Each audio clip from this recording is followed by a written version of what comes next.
Secondly, have a weekly review. Okay, so every weekend, maybe on a Saturday or Sunday, sit with yourself and say, how did last week go? Which goal did I move towards, and which goal I moved away from? So this weekly review will help you to balance where you should focus your energies for the rest of the week. So always have the weekly review. And finally, revise your goals annually. So maybe in Ramadan or in Hajj or some time of the year, which way you maybe go out on holiday or go out on camping or go somewhere away from work, away from home, somewhere quiet, maybe in a park or next to a beach, and sit down with yourself and say, okay, these were my goals last year. How did I achieve them? These are the goals. Do I still want to achieve these goals? How would I change them? How would I improve on them? So really focus on revising your goals annually, inshaAllah ta'ala. So now these are the ground rules. Now I want to help you so make sure that how to actually implement this on a daily basis. I like to be very, very practical in all the advice I give. So the first thing is I would advise you to go to productiveness.com/the-daily-taskinator and download this worksheet we call the Taskinator. And the Taskinator is simply your day-to-day schedule.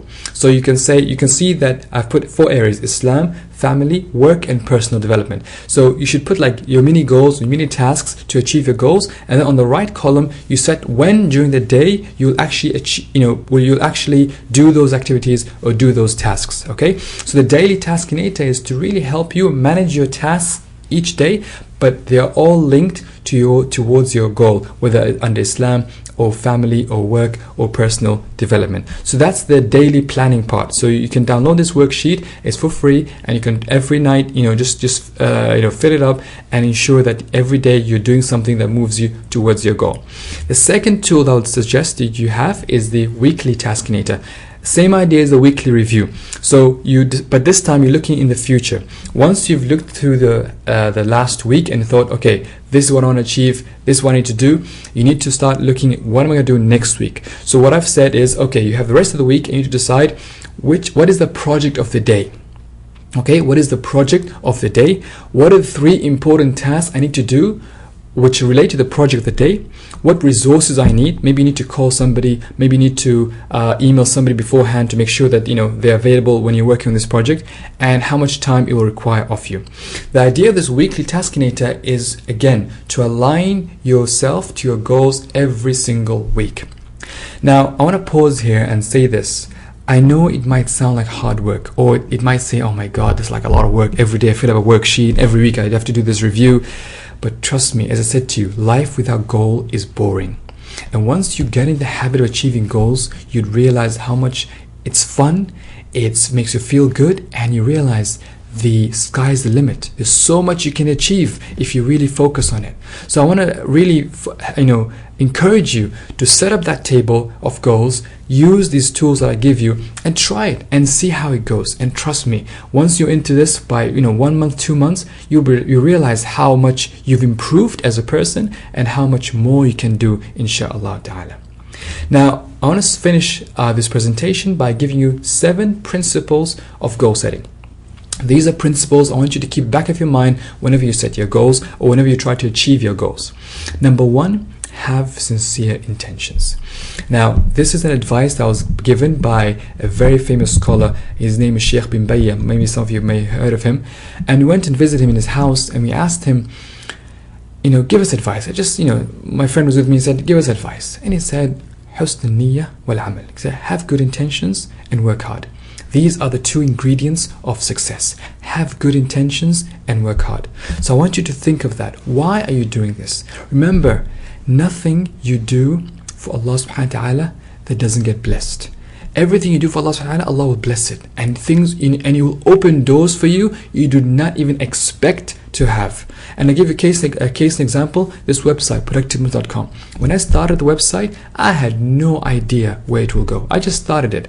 But when I thought about why am I doing this and what Allah subhanahu wa ta'ala has put me forward for this task, things happened and doors were opened, and I realized, subhanallah, look how Allah subhanahu wa ta'ala sometimes opens the door for you. And now it makes it even more important that all of us continue for this website.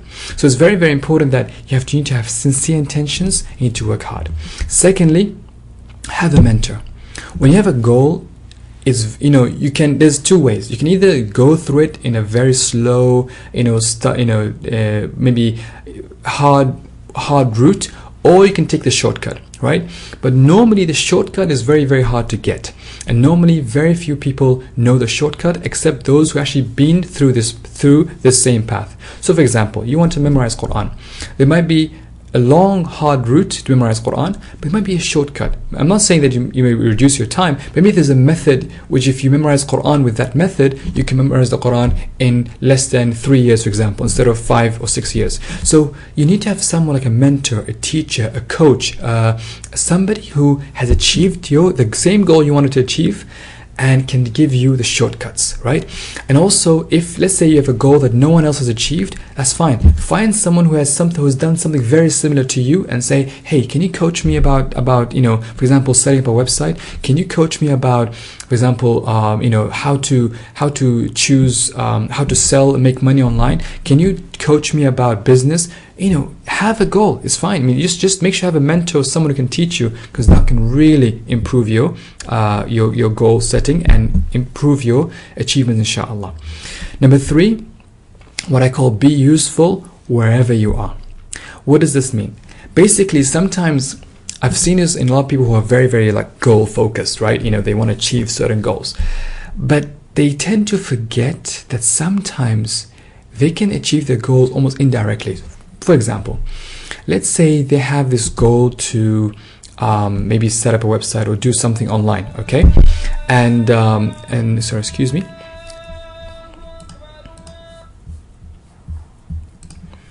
Maybe they have a goal to, for example, set up something online, okay? So they say to yourself, okay, I want to set up something online, but something else comes up. Let's say someone says, hey, can you do this community project with me? And I think, man, my goal is to do something online, right? And they might even ignore this other opportunity. But trust me, this is the key. You need to realize this is an opportunity Allah has opened for you. Don't let it go. Be useful, help, and you never know what the benefit would be. Okay. Number 4, have daily ijtihad, what I call daily struggle. Make sure that every single day you almost force yourself to achieve your goal. Don't say to yourself, you know what, khalas, today I'll give up, I'll take a holiday. Really, have this daily struggle. Don't give up. That's how you build discipline in your life. And by the way, if you want to achieve goals, discipline, discipline, discipline. That's the key word. So have daily ijtihad, daily struggle. Number 5, be flexible. Again, this is the same idea about, be useful wherever you are, but it's more general, saying that, again, don't be rigid. Don't say, okay, I want to achieve this goal in 6 months, and if I don't do it, that's it, I'm off. No, say 6 months. If it doesn't work, I might do it 1 year. So be flexible. See how things work out. Don't be extremely rigid that you cannot achieve anything. Number 6, get out of your comfort zone. Some people, they make goals for themselves. For example, I don't know, I want to, I'm just thinking of a good example. Yeah, I want to do something in my local area, right? Why don't you do something nationally? Hey, how about globally? Why stick to your only local community, right? Get out of your comfort zone and say, what can I do to make this goal span the globe, right? That's how you get out of comfort zone. And don't just make yourself very, very comfortable with your goal setting. In fact, if your goals are very comfortable, I don't think they're challenging enough. Really push yourself, give yourself that extra edge, and that's how you grow, and that's how you become much more productive, inshallah. And number 7, be with Allah subhanahu wa ta'ala. Trust me, when you want to achieve goals, you need every single help of Allah subhanahu wa ta'ala to really push you to help you achieve your goal. If you think you can do this on your own, you can't. Allah subhanahu wa ta'ala is the only source for your help. So make sure that you're praying on time, you're making dua, ask Allah to help you achieve your goals, ask Allah to open the doors for you. Don't say, oh, I'm not sure. No, ask Allah subhanahu wa ta'ala. Allah loves the one who asks him. So be with Allah every single moment, especially in achieving your goals. And subhanallah, Allah will make it so easy for you that you think, wow, subhanallah, I didn't know I could do this. And that's the spirit that we want you to achieve, insha'Allah ta'ala. I hope you enjoyed this session from productive.com, and please stay in touch with us. You can join us on Facebook, on Twitter, on YouTube, or on our website, or you can email us at any time, inshallah. Jazakumullah khair, and hope you enjoy your conference. Assalamu alaikum wa rahmatullahi ta'ala wa barakatuh.